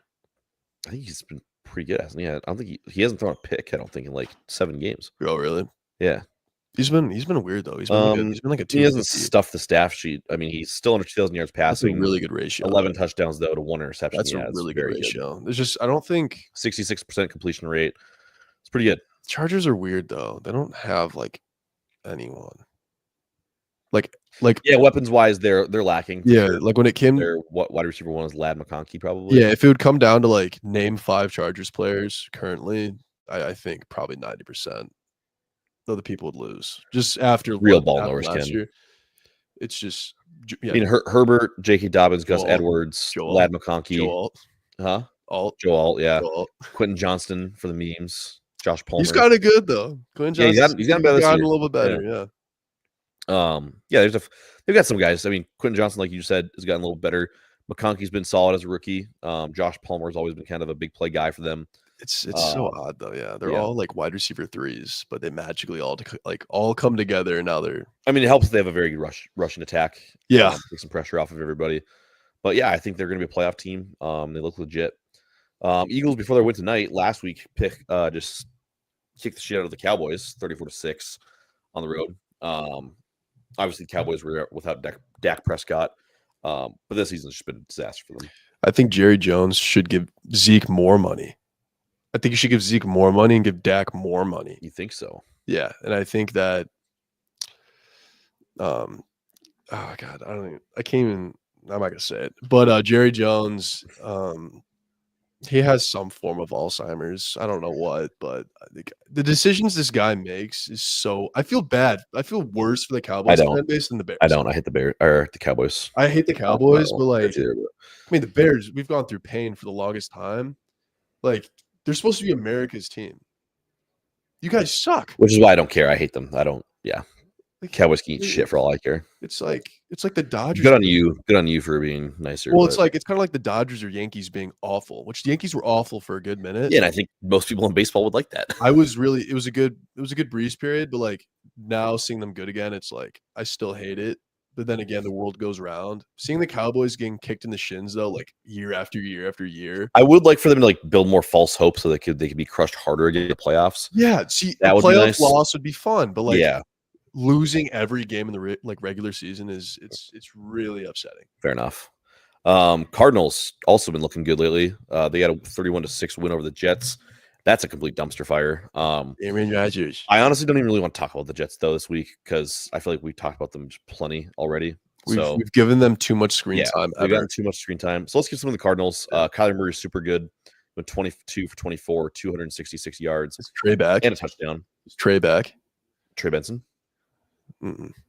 Trey. Oh wait, yeah, no, McBride? Yeah, McBride. Okay, yeah. Is he back?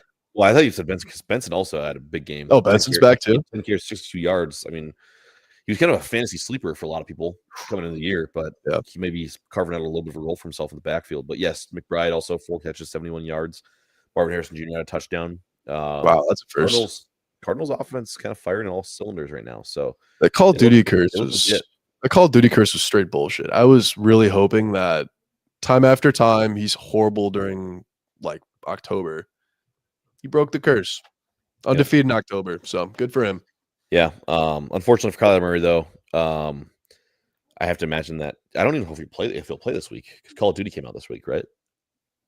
Come on. Like, it came out or did the pre-order come out earlier? I think the normal version just came out. Yeah, I know some people have been playing like the pre-ordered one for like a minute. Okay, so I'm assuming Kyler's. Yeah, he's already had it. I think he might have been like the first couple people that played it. So he might have been playing in September. Yeah, for all we know. Yeah, maybe he reversed it. Maybe the Call of Duty thing is good now. I don't know. He definitely did. Yeah, keep playing Call of Duty. Keep winning games. All right. Speaking of NFC North teams earlier, like we did with the Vikings, that won games that they absolutely should not have. The Lions somehow figured out a way to win 26-23 on Sunday Night Football. Jared Goff threw 5 interceptions, 15 for 30 with 5 interceptions. Luckily for him, CJ Stroud also threw a couple of interceptions. And the Lions just once again somehow figure out a way to get it done and win a game. Yeah, Jared Goff is not in MVP conversation anymore. Yeah, one game single-handedly probably literally destroyed him. Listen, he's still been very good for most of the year, and was deservedly so in the MVP talk before this week. And I think if he played really, really well the rest of the year, he'd still have a chance to win it. But a massive blow to his chances for sure. I mean, the last time he threw that many picks was against my Chicago Bears in 2018 when we were on our Hall of Fame run. I did see something really funny. When Goff got to like 4 interceptions, there was some guy on Twitter that was like, in games where Goff throws 4 plus interceptions, he's 6-0. Will he make, or like he's 7-0? Will he make it to 8 or 6-0? Will he make it to 7? Yeah. And everybody thought it was real and was like running with it. And then it got like fact checked, and it was like, no, like he's only done this one other time. Yeah, and he lost. I was gonna say like now 1-1. Like literally one of the greatest like Bears games I've ever watched was like the Bears playing the 10-2 Rams. And we fucking stomped them just straight defense. Like there was like no offensive points. We just got them all from defense. Yep. All right. Finally, Monday Night Football. Miami beats the Rams 23-15. Kind of missed the call on this one. Thought the Rams would win it when we talked about it last Thursday. But Tua, decent game, 20-28, 207, a touchdown and a pick. No one really shined out, in a huge way for the Dolphins on offense. Kind of just team effort, spread the ball around a lot. Yeah. The Rams. Excuse me. You probably would have thought they won the game looking at the stat sheet just from Kupp and Nakua. Yeah. 9 catches and 98 yards from Puka. 7 catches for 80 yards from Kupp. Big omission, though. 0 touchdowns for both of them. Stafford also no touchdowns through a pick. So, yeah, game for the Rams offensively. I mean, Dolphins fantasy-wise has been atrocious this year. Like, I feel bad for very upset, with Malik Washington. His 17-yard end around was bullshit. Had the 18 touchdown. I think almost every other. Actually, I think I might have taken 2 yards too. I don't think that hit, but every other leg in the parlay hit. That is awful. So yeah, the Malik Washington end around. Yeah, that's frustrating. Did not make me very happy. Yeah, but Tyreek though, man. Yeah, did he fall off? Massive letdown for fantasy everywhere. He had a touchdown this week, but I mean that's still he got like 7. He got like 7 or 8 fantasy points though. Like this guy throws up like 10 a week, which is like good for a bench player, but he's like a top 5 pick in fantasy. Yeah, no, very very disappointing for him. Gosh, bad for sure. Really bad. Let's get to a couple comments here. Austin was in here talking about how Nebraska has fallen off. We know, Austin, you don't have to remind us. We get it. We're on the come up. But hopefully we'll bounce back here. You never know. And then Terry was talking about Mike Evans coming back after the bye week. That'll help the Bucs a little bit, but I hope so. Quite enough. Probably too little, too late. Austin also was saying that Darnold is the GOAT. Listen, he played really good to start the year, but I mean, he's not ever going to be that long term. I've talked. One of my best friends from home, is a Vikings fan. Like he said it the entire time. He's like, listen, I'm enjoying what we have. Like he's like, I know at some point Darnold's going to come back to earth, and it's going to. He turns into an average quarterback for the Vikings. Yeah. And then finally, Terry was getting in on you with the Jerry jokes. Said he's going to bring in Des Bryant and Jay Novacek. So I love it. Yeah, Des could probably do good right now for the Cowboys. Never know. Yeah, I mean, bring him back. CD just never gets the ball anymore. So. Or didn't for a while there. I think he kind of had a big week, right before Dak got hurt. Which, we didn't even talk about Cooper Rush. Oh, yeah. Well, I mentioned that Dak didn't play. I know, but he had -3 fantasy points. Oh, I didn't know that he had that. Yeah. He literally just had turnovers. Yeah. Oh, yeah. 2 fumbles. Yeah. That's funny. And he had like a handful of passing yards, like an atrocious game. And then they put Trey Lance in. And I'm like, oh, man, this is fun and exciting to see. Trey Lance, there was a pick first play. Yeah, I know. That was. And then he gets sent right back to the bench. That was crazy, yeah. Or I'm like, he could be like the new Cowboy. No. They might as well just keep rolling Trey Lance out and just see if he can figure something out. Yeah, I mean, I would love to see that. I mean, an NDSU fan. Yeah, I would love to see Trey Lance succeed in NFL. So, yeah, it'd be fun. Yeah. I hope they give him a chance to. It'd be nice. All right, let's run through Week 11's games. So we already mentioned the Eagles got the win there on Thursday Night Football, 26-18. They were down 10-6, going into the fourth quarter, and then end up outscoring the Commanders 20 unanswered until the Commanders scored a touchdown right at the very end of the game there. Let's get to the Sunday slate though. So Lions and Jaguars. Usually we leave the Lions towards the last, but Weezy's not here to talk about them, so we'll talk about them right away. Host of the Jags, they're going to be favored by 14. It's a really big spread in the NFL, but I like it. I really like it. Lions have been rolling pretty well, and the Jaguars are just horrible. Yeah. Austin's trying to say that it's because Trey Lance plays for NDSU and he's washed. Austin's an SDSU fan. Yeah, I mean they produce great quarterbacks temporarily. Let's pipe down there, Austin, because let's not forget who just won the Dakota marker. So you can bow out on the NDSU talk there, Bucko. Anyways, Vikings Titans. Vikings be fair by 6 on the road to Tennessee. I mean, don't play like he did last week. It's tough to cover 6 points, but I have to assume that he finds somewhere in the middle. He's not going to throw 3 picks every week. He's also not going to throw 3 touchdowns and no picks every week. I have to imagine he's just going to be a pretty average to slightly below average quarterback. Give me 1-1. 1-1, 1 touchdown, 1 pick. Give me it. All right. It's the Clyde stat line. Raiders Dolphins. Miami's going to be favored by 7. Let's go Raiders. They win pretty much every week to have any chance to playoffs. So absolute must win here for Miami. Give me Mustache Man and Brock Bowers. All right. Clyde's going Raiders. Rams at Patriots. Rams will be favored by 4.5. Pretty similar spot. NFC's competitive this year. NFC West is competitive. If they want a chance to playoffs still, every game is damn near must win. I mean, 5 losses. You're probably not going to have to go 12-5. But I don't think 9-8 gets you in the playoffs this year in the NFC. And even 10-7, there's a chance that you could get left out on like a tiebreaker. Yeah. So got to win games for sure. All right. Let's go Browns Saints. Saints will be favored by 1. I just don't really care about this game. It's boring to me. Yeah, I don't really. I don't know. We don't really need to. I also don't know who I'd even pick to win there. So let's go Saints. You're a degenerate if you bet this game to anybody out there. So don't do it. Colts and Jets. Another awful. Favored by 4 somehow still. AR's playing. Yeah, that's true. So Jets by a mile. That case just by 80. Yeah. Ravens Steelers, big game there in the AFC North for control of the division, I believe. Really good game. Baltimore's going to be favored by 3 on the road. Ooh, a little bit disrespectful to Pittsburgh, maybe. Just say, give me. They're 7-2. Pittsburgh, well, yeah. But I mean, listen, I do think Baltimore's the better team. But rivalry game at home for the Steelers, I could see them pulling them out. I think I'd probably take Steelers. I do like the Steelers. Yeah. Falcons at Broncos. Broncos will be favored by 2 actually at home against the Falcons. Don't hit it. I think Nick's is exciting. The Falcons or the Broncos, have been exciting at times. They had the Chiefs right on the ropes. Should have won the game, really. But just couldn't quite get the job done. Yep. Falcons, they should win the NFC South, and they shouldn't really need to be perfect to do it. But again, a game you probably want to win here. Just Broncos, they've been solid, but they're nothing special. So I think it's a game that both teams really want to win. Yeah, for sure. Seahawks 49ers. Niners going to be favored by 6.5.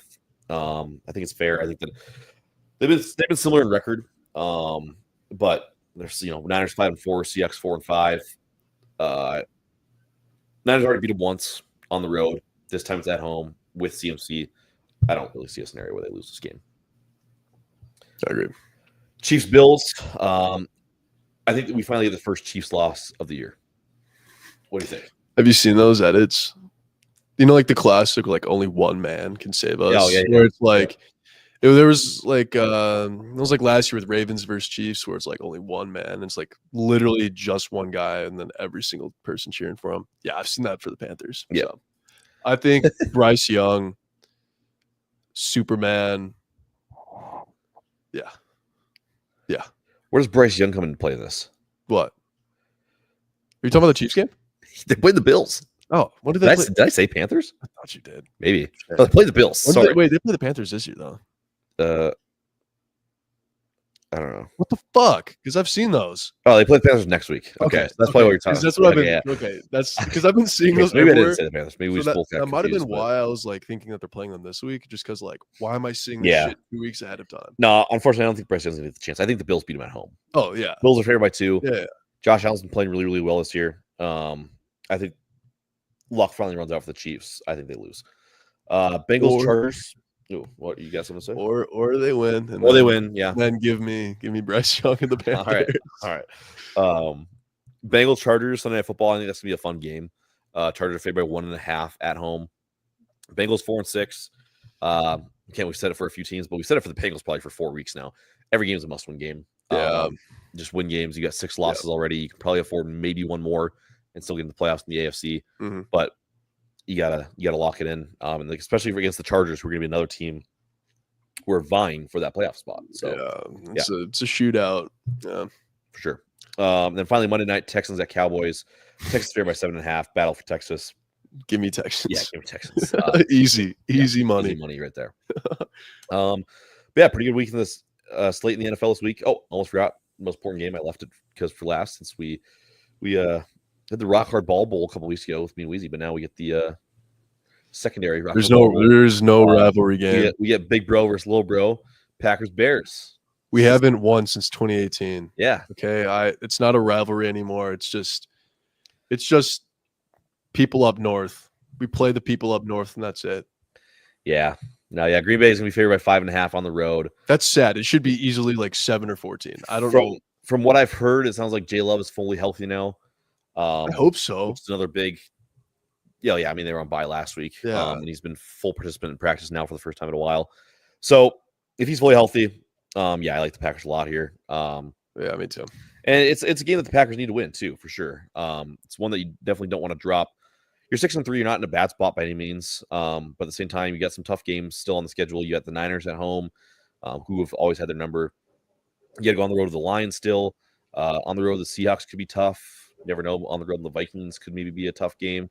So definitely still some games on the on the schedule with Packers that are definitely potential games that they could drop. So want to see them beat the Bears, but yeah, I don't think that. I don't think the Bears will beat them. So. I want them to win, but I'm happy if they lose. Yeah, it's just due to the fact that we haven't beat them so long. I think at this point for the Bears, you almost kind of want to tank, right?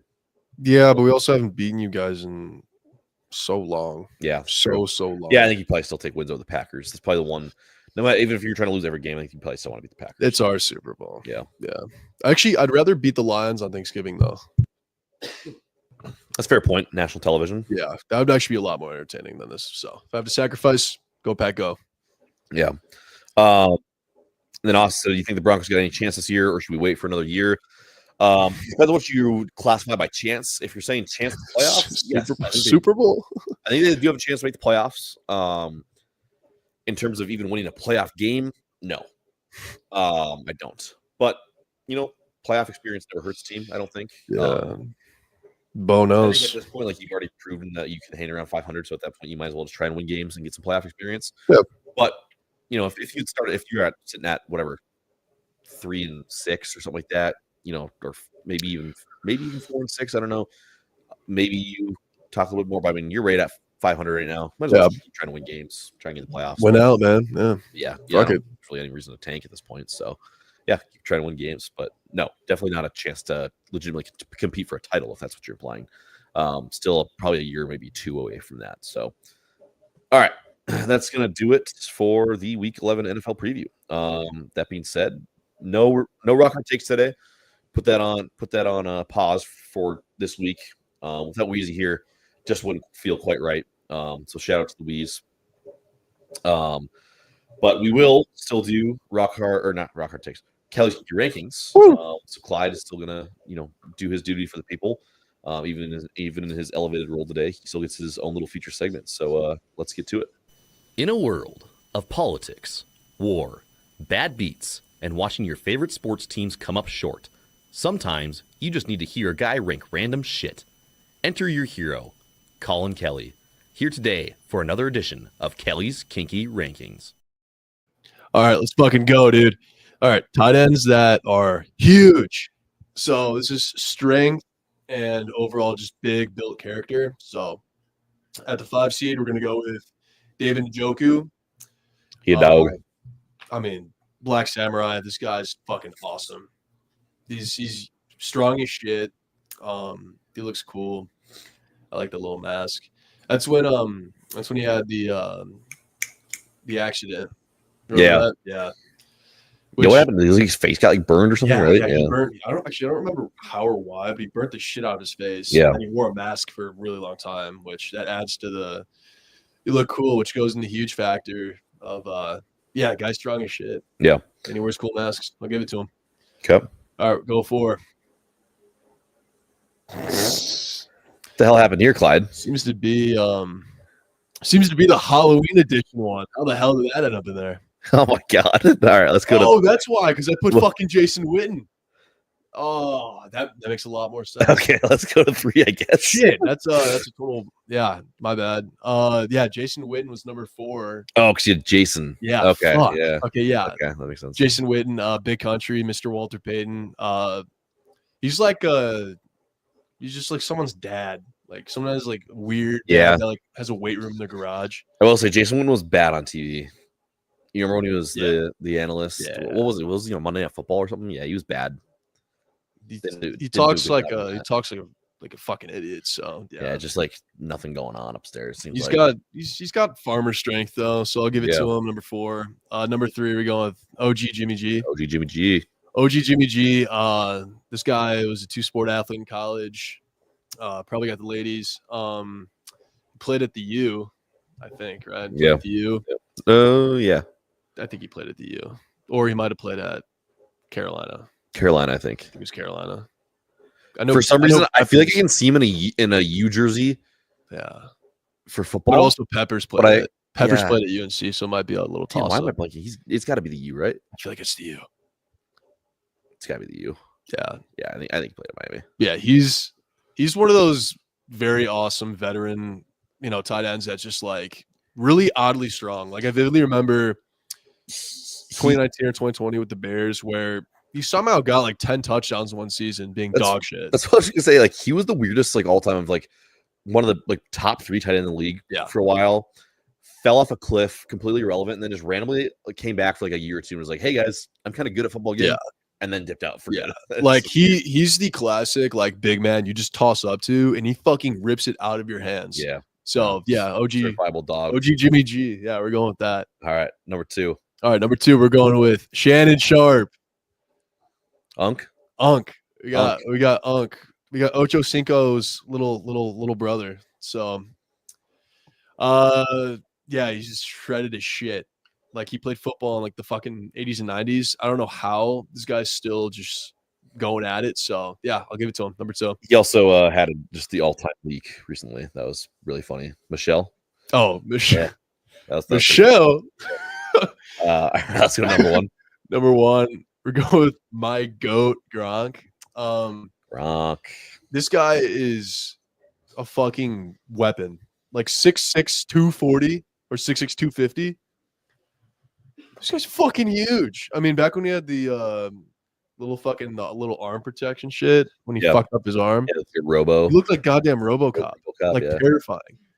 Like this guy, scary motherfucker, dude. I would hate to go up against him. Yeah, I would never want to have to try and tackle Gronk. That's like a recipe for disaster. Yeah, and he's one of like the best blocking tight ends. I mean, he's such a big fucking dude. We're like, I'm gonna give it to him. He's still shredded now, even though he could still play football. I don't know why he doesn't come back, but he's still young. He could still play. But yeah, he's strongest man, I'd say. Yeah, currently. He a dog for sure. Yeah. All right. Good rankings, Clyde. I like that. Besides fucking up Jason. Yeah. I don't know how that happened. Yeah, that wasn't good. Get one more comment here. Since we were on tight ends. Ever heard Greg Olson's rap song? What did you think? Name is G Reg. My name's G Reg. I like to. Yeah, it goes hard. Probably it's probably not stream appropriate, but it goes hard. Yeah, it's a good one. I did a ranking on that for the best artists. Yes, ones. That's Austin Greg. Yep. Yeah, so Austin might have missed that one, but yes, Clyde did have a ranking in the past. It's good. It's a great song. Yeah, I forget who else is on it, but it's like it's the whole the 7th floor something. Yeah, the 7th floor crew. All of them. But yeah, all right. Well, that'll do it for today's edition of Rock Hard Ball. Clyde, I think you did serviceable in your guest co-host good sub position. We'll keep that in mind for the future. For if either of us need to miss, you probably just hop in. We'll keep that rolling. But thank you guys all for tuning in today. One last reminder: check out the socials there, scrolling across the bottom. We'll be back on Monday, 9 p.m. Central Time, so tune in then. But until then, we will see you all next time.